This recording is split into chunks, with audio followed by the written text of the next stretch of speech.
네, 시청자 여러분, 구독자 여러분 안녕하십니까. 100원, 200원 후원해주시는 후원자분들께도 감사의 말씀을 드리고요. 저는 일요일 아침에 성남에 살고 있기 때문에 굴곡산에서 태제고개까지 한 3km 정도를 등산을 하고 이제 돌아왔는데 기분이 상쾌합니다. 이제 또 집에 가서 점심을 맛있게 먹어야 되는데요. 집에 가는 길에 좀 생각이 나서 이제 방송을 켜게 됐어요. 그래, 이제, 우리가 이제 지금 광복 80년, 이지만 분단된 지도 80년이고, 이 동이족이라고 불리우는 이 한민족의 정체성이 왜 확립이 안 되는가. 그런데 이제 나라가 망했는 거, 거의 경술국치를 당해가지고, 조선왕조가 문을 내린 거에 대해 가지고는 사실 얘기하자면 한도 끝도 없는데 그래 이제 36년 동안에 일제 강제하던 억압국에 살다가 독립이 됐는 80년 동안 왜 정체성을 못 찾았느냐의 논란에 있어가지고 가장 중심이 되어지는 것은 아무래도 이제 무엇이 이렇게 있을 수 있냐 하면 왜 우리는 친일 세력을 완전히 청산하지 못했는가. 사실 그렇습니다. 이제 1940년 그러니까 1940년이죠. 프랑스군이 눈물을 머금고 댕기레스에서 철수를 했어요. 영국으로 50만 군이 이제 철수를 하면서, 드골 장군이 언젠가 돌아올 테니까네, 항전을 부탁한다. 그래서 레지스탕스라고 하는 저항군이 항전을 했는데, 그때 이제 남부지방에는 BC 정부가 수립이 돼가지고, 친일, 독일 내각, 히틀러 내각이 들어서고 그랬는데, 1944년도 노르망디 상륙작전에서 아이젠하워 장군이 모든 걸 걸었어요. 자기가 제일 선두에서 공수강을 했단 말입니다. 그리고 드골 장군도 나도 공수강을 하겠다. 내 조국을 해방시키는데 내가 선두에 서겠다. 내가 표적이 돼도 상관없다. 그래가지고 이제 노르망디 상륙작전을 하고 파리를 해방시켰어요. 그리고 이제 독일이 45년도 5월 31일 날인가요? 5월 31일인가? 히틀러가 자결을 했다고 이렇게 알려지면서 이제 독일군이 전투행위를 중지하면서 그냥 항복이 되는데, 약 한 4년 6개월, 7개월 정도 독일에게 점령을 당했는, 제3제국에게 점령을 당했는 프랑스에서는 공산당 세력이다, 드골 장군의 세력이다 할 거 없이 친나치를 추적을 했어요. 그래서 심지어는 어떻게 했느냐, 돈을 받고 친나치 행세를 하면서 소위 그런 독일군 병사들에게 팬티를 벗었던 매춘 여성까지도 처벌을 받았거든요. 머리를 강제로 삭발당하고 민족의 수치다 이런 식으로. 그런데 우리는 왜 이제 친일파 청산이, 친일 세력 청산이 이루어지지 않았는가. 이게 참 의문이다라는 얘기를 많이 하는데, 결론부터 말씀드릴게요. 저는 끝까지 동영상을 다 시청 안 하셔도 되기 때문에, 결론부터 먼저 말씀드리는 게 속편할 것 같아서 말씀드리면, 우리 동족 최고의 개쌍놈, 우리 동족 최고의 그런 문제야. 우리 동족 최고의 불황무식한 놈 김일성이라는 사람이 한국 전쟁을 일으켰고 친일파 청산은 물 건너갔다. 저는 이렇게 생각을 합니다. 천하의 개쌍놈 김일성이기 때문에 이런 민족적 아픔이 지속되고 있다. 저는 그렇게 생각해요. 그러면은 단순히 친일 세력을 청산하는 거에 있어가지고 뭐라 그래야 될까요? 김일성이가 왜 등장을 하느냐? 김일성이가 등장할 타임이 아닌 것 같은데라고 이제 얘기하시는 분들이 계시는 것 같아가지고 제가 좀 설명을 드릴게요. 해방이 됐어요. 해방이 되고 이제 새로운 정부를 수립하는 것도 이제 중요했는데, 그때 당시에는 남쪽에서는 소위 영어를 꼬부랑말이라고 그랬는데, 꼬부랑말을 좀 할 줄 알고, 일제시대 때 날고 겼던 경력이 있으면 다 받아줬거든요. 거기에다가 반공을 무기로 삼을 수 있으면 받아줬어요, 미군정이. 그래서 처음 출범한 게 한민군락부였어요. 한민군락부. 한국의 민주주의를 꿈꿔내가지고 한민군락부였는데, 이 한민군락부가, 군락부라는 말이 집단이라는 뜻의 일본 식표현이 한자거든요. 그래서 이건 안 된다. 그냥 정당으로 바꾸자. 그래서 한민당, 한국민주당으로 이제 출범을 하게 되는데, 일단 거기가 주류 세력인데, 거기가 이제 어떻게 되느냐.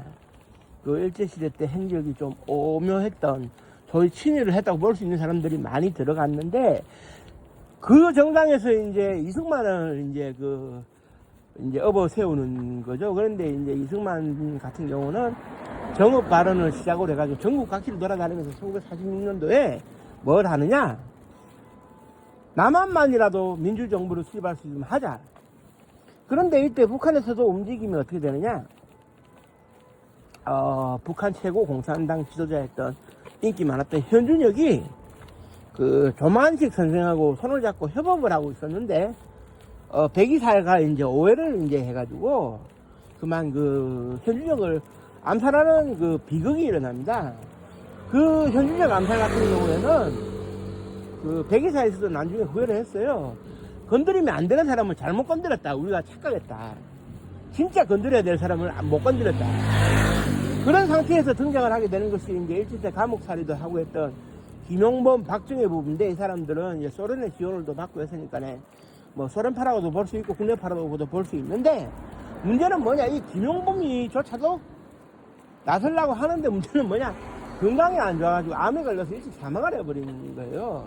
그래서 건강상의 이유로 뭐 직함을 수행하기 어려우니까 건강 회복에 진력하면은 다시 기회를 주겠다 하는 그 소련군의 그 칠차코프 대장이나 로마넨코 장군 같은 사람의 조언을 받들어가지고 물러나게 되고, 그렇게 되자 이제 실질적으로 남은 거는 이제 그 김일성밖에 없지 않겠습니까?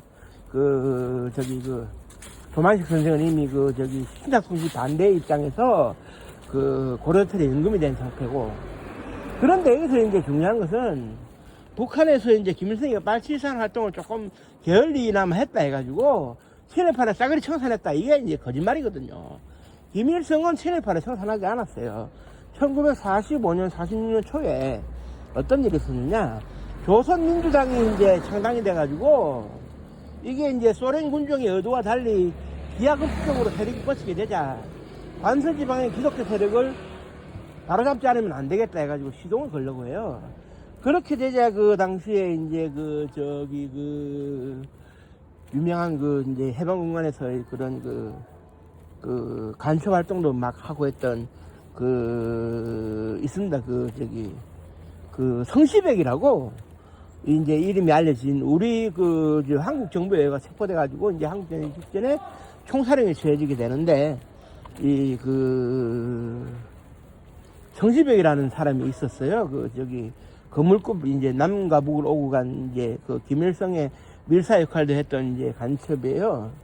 그러니까 이제 본명은 정명향이라는 사람인데, 이 사람이 소련군정과 타협을 해가지고 뭘 하느냐. 그저 삼평선의 일부를 열어줍니다. 김일성의 반대에도 불구하고 열어줍니다. 왜 그러면 김일성이는 반대를 했느냐. 김일성이는 북조선 공산주의 국가를 하나 세워야 되겠다. 그래서 자기가 열떠서야 되겠다는 생각을 가지고 있었는데, 문제는 뭐냐. 휴 삼평선의 일부를 열어줘가지고 탄압이 기정사실화되는 사람들은 그냥 남쪽으로 내려가도록 자연스럽게 유도를 하자 해서 소련 군정이 받아들였는데, 문제는 뭐냐. 이렇게 되니까 김일성이가 북한 권력을 열자 세우는데 이제 핵심으로 삼았던 돈을 가진 사람들, 그 다음에 전문 지식을 가진 전문직들이 다 월남을 해버리는 거예요. 그러니까 김일성은 그 토대가 이제 사그러지니까 반대를 했죠. 그런데 이제 소련 군정을 찾아가가지고 항의를 할 짬밥이 안 되니까 넘어가는데, 이때 김일성이가 이제 달콤한 제안을 합니다. 과거를 묻지 마세요 하는 노래를 불러제낍니다. 그러니까 이제 과거에 친일을 했던, 독립운동을 했던 문제 삼지 않겠다. 돈이 있으면 돈이 있는 대로, 지식이 있으면 지식이 있는 대로, 행정력이 있으면 행정력이 있는 대로 북한에 이제 국가 수립에 이바지해라. 물론 이제 김일성이는 이제 어떤 이중인격자이기 때문에 어떻게 되느냐. 그 개인의 행적을 다 이제 비밀리에 이제 서기실에서 적어뒀다가 보관을 했다가 나중에 자신의 이제 반대파로 돌아서게 될 때 그때 이제 문서를 들이미는 거죠. 너 친일했지. 일제시대 뭐였어? 그래가지고 숙청을 하는 시기였어요. 그렇기 때문에 이제 정적 제거를 위해서 이제 나중에 숙청하는 걸 했지만, 근원적으로 김일성이는 친일파 청산을 하면 북한 공산주의 국가 수립이 안 된다고 봤어요. 그래서 이제 남한 지역에서 그 유명했던 고등계 형사, 악질 고등계 형사 백형복이라는 사람도 그 공산당에 합류하고 박근혜 라인에 들어가니까 품어줬거든요. 이게 김일성의 진면목이에요. 그런데 이제 우리 사회 같은 경우는 이제 친일파 청산이 반민특위 어쩌고저쩌고 이래 얘기 나온 거 잘 아시지 않습니까? 그런데 여기서 문제가 되는 것은 뭐냐면 그때 당시에 이제 정치계로 일부가 가고 그 다음에 이제 군 경찰에 이제 고사회로 미군정이 받아들여줘가지고 반공을 최우선 가치로 여길 수 있으면 받아주겠다 해서 받아줬거든요. 물론 국민들의 불만은 뭐 이만저만이 아니었어요. 그리고 이제 한국 전쟁이 벌어지기 전에 이제 어떻게 되느냐. 독립군 출신들, 강복군 출신들, 그 만주관동군, 그 다음에 일본 본토 군, 그리고 그 일본 육군 사관학교 출신들, 그 다음에 이제 그 일제 고등계 형사, 사법계 형사, 뭐 이런 사람들이 다 중용이 되는 거예요. 그런데 이제 여기서 어떤 일이 벌어지느냐. 이 사람들은 국민들의 눈치를 보면서 일을 했기 때문에 제대로 이제 큰 소리도 못 내고 월급만 받고 이제 그냥 이제 반공을 무기로 해서 그냥 그럭저럭 살았다고 볼 수가 있겠습니다. 그런데 1950년 6월 25일 날 새벽 4시에 폭풍이라는 암호명을 이제 시작을 해가지고 이제 김일성이가 남침을 개시를 해요. 남침을 개시를 하는데 그때 당시에 제가 기억나는 게 7사단장 유재영 장군이 전방에서 맞붙고 있을 때, 의정부 방면에서 맞붙고 있을 때, 그 다음에 이제 문산 방면에서 이제 어떻게 되느냐, 백선엽 장군이, 백선엽 그때는 대령이었죠. 장군은 진급하기 전이었는데, 1사단장이 버티고 있을 때, 육군본부에서 이제 사람이 오니까네, 이것은 총붕괴고 전면 남침이라고 판단된다. 보고해달라. 그렇게 되자 최병덕 참모총장이, 이거는 전면 남침이다라는 판단을 내리고, 전쟁에 돌입했다. 우리도 모든 가용한 수단을 동원해서 막아야 된다. 이렇게 해서 이제 신성모 국방장관을 비롯해가지고, 이승만 대통령한테도 보고가 돼가지고, 이승만 대통령을 비롯해가지고 피신할 사람들은 피신을 하고 이렇게 움직이는 거죠. 그런데 여기서 이제 문제가 되는 것은 한국 전쟁은 적화 통일을 하겠다는 야심에 힘입어서 김일성이가 스탈린의 승낙을 얻어내고, 그 다음에 이제 모택동에 이제 조언을 받아가지고, 그럼 한번 도발해봐라. 한반도를 이제 붉게 물들여보자. 그러니까 김일성의 전쟁을 책임은 100%는 아니에요. 왜냐하면은 스탈린과 모택동의 책임도 물어야 되기 때문에 김일성 한 사람만 책임을 묻는 건 아니지만 절대적인 역할을 한 거는 이제 김일성이죠. 남침을 하겠다는 의혹을 내세운 게 김일성이에요. 근데 이제 여기서 문제는 뭐냐? 이제부터 결론에 이제 돌입하게 될 텐데요. 그동안 국민들의 눈치나 봐야 했던 이런 친일 일본군 출신의 그런 이제 육군의 이제 육해공군 해병대 합류를 하게 되는 이제 군 지휘관들, 그리고 고등계 사찰계 형사로서 악질로 불렸어요. 이런 사람들에게 무기는 뭐다? 반공이다. 김일성하고 싸우는 거, 최전선에서 싸우는 거. 물론 싸우다 돌아가신 분도 많아요. 그분들이 싸우다 돌아가신 점에 대해서는 명곡을 빌어줘야 되는 것도 맞는데, 여기서 이제 중요한 게 이제 뭐냐면은, 이 사람들이 죽기 살기로 싸웠는데, 예를 들면은, 백선엽 대령 같은 경우는 7월 달에, 제가 기억하기로 상주 우체국에 임시지휘소를 마련하고, 전방 상황을 보고 봤는데, 아이고, 큰일 났다. 한 차례 더 후퇴를 해야 되겠다. 우리 사단이 낙동강 이남으로 내려갈 수밖에 없을 것 같은 데를 고민하고 있을 때, 그래도 정식 지휘 같은 경우는 따라야 되겠다 해가지고, 국방부 장관선에서 후퇴 명령이 내려지기를 바라는 마음. 나는 명령계통 통수계통에 따르겠다는 입장에서. 그런데 때마침 신성모 국방장관이 이제 찾아왔어요. 정일권 임시 육군참모총장 직무대행하고 이제 찾아와가지고 1사단에 전황을 보고 했더니, 지금 전황이 급한 게 아니다. 그럼 뭐가 급합니까?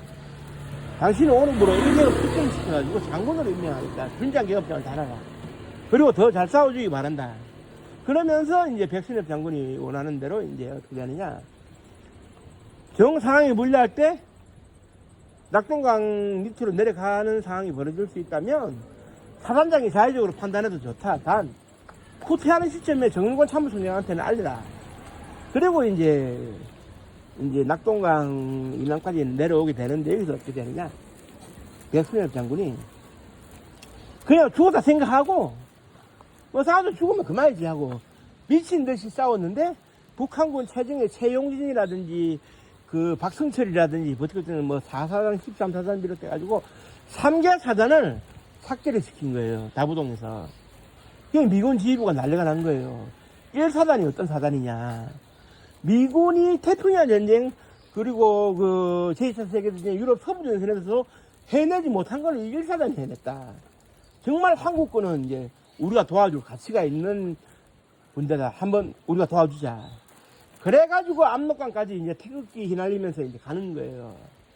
그러면서 나라를 거의 뭐 구사일생 수령에서 구해냈는데, 이렇게 되자 이제 어떻게 되느냐. 결국은 그렇습니다. 이제 제가 하고 싶은 말이 바로 이 지점인데, 김일성이가 한국 전쟁에 남침을 했고, 우리는 미국의 도움을 받은 건 사실이에요. 그리고 유엔군의 도움과 그 의료지원단의 도움을 받아가지고 총 21개국의 도움을 받은 건 사실이지만, 친일을 해가지고 국민의 눈초리를 봤던 이 사람들이 결국 군과 경찰에서 뭐냐, 이제는 국민들을 되살릴 수 있는 일을 하게 되고 국민들에게 봉사할 수 있는 일을 하게 되는 기회가 김일성이기 때문에 제공이 된 거예요.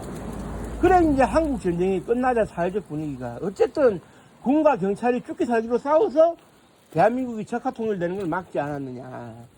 이렇게 되니까네 이 사람들이 과거에 친일을 했는데 악질이었네 하는 소리가 들어가기 시작하는 겁니다. 한국 전쟁 때 이 사람들 안 넣었으면 우리 김일성 치하에서 다 떼죽음이 되면 그때 무슨 소리 하리? 이래 딱 분위기가 형성되니까 더 이상 얘기를 못 하는 거예요. 결국 이제 김일성이라는 사람이 한국 전쟁을 일으키면서 이 친일 세력들이 결국 이제 숨죽여 살아야 했을 때 한 5년 동안 숨죽여 살아야 한 상황에서 어떻게 되느냐. 국민들을 위해서 봉사할 수 있는 기회가 김일성이 덕분에 마련이 됐고, 전화 위복이 돼가지고 이 사람들의 과거가 희석이 되어버렸다.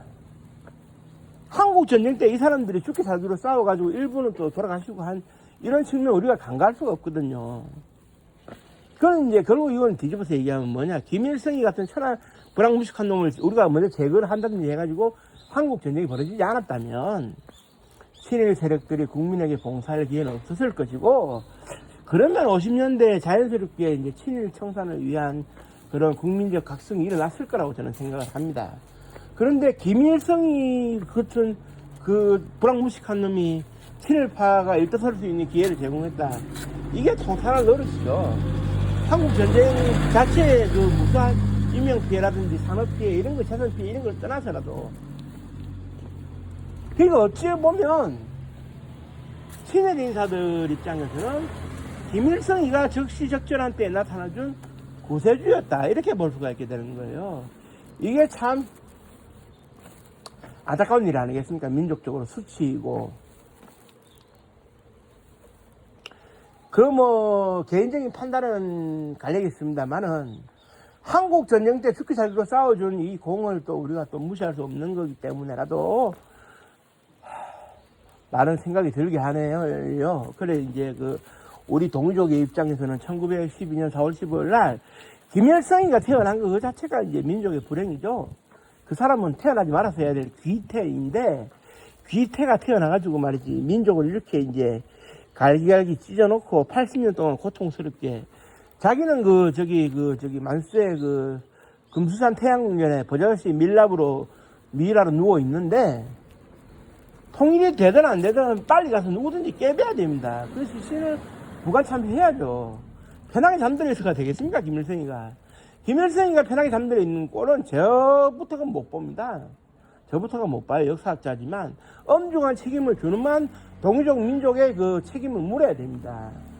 우리가 이제 적어도 이제 그 동이족 역사 기록으로 남아있는 것으로는 5천년 역사인데, 반만년 역사 동안에 가장 그 개쌍놈, 불황무식한 놈이 김일성이었다. 이거는 인정을 해야 될 것 같아요. 그래서 이제 김일성에 대해 가지고 단죄가 있어야 될 것이고, 그걸 떠받드는데 정신이 없었던 김정일, 김정은으로 이어지는 그 김씨 일족도, 민족의 그 법정에 세워가지고 국민들의 뜻에 따라서 처벌을 해야 됩니다. 무조건 처형을 한다는 건 아니더라도 처벌은 해야 됩니다. 그래야 역사적 정의가 바로 서게 되는 것이고요. 그런 다음에 이제 공산부역자들을 처벌을 하고 나면 자연스럽게 이제 남과 북을 통틀어서 이제 친일 부역자들, 친일 색채가 있는 사람들에 대한 역사적 판단을 내려줄 기회가 있다고 생각됩니다. 이미 뭐 돌아가실 대로 다 돌아가신 분들에 대한 사법적 처리라는 것은 이미 있을 수 없는 일이기 때문에 역사적인 재판은 있을 거라고 보여지고요. 그날을 기다리면서 오늘 방송을 여기서 마치도록 하겠습니다. 오늘도 뭐 좀 이렇게 얘기가 길어졌는데 끝까지 들어주신 모든 분들께 감사의 말씀드리면서 고맙습니다. 감사합니다.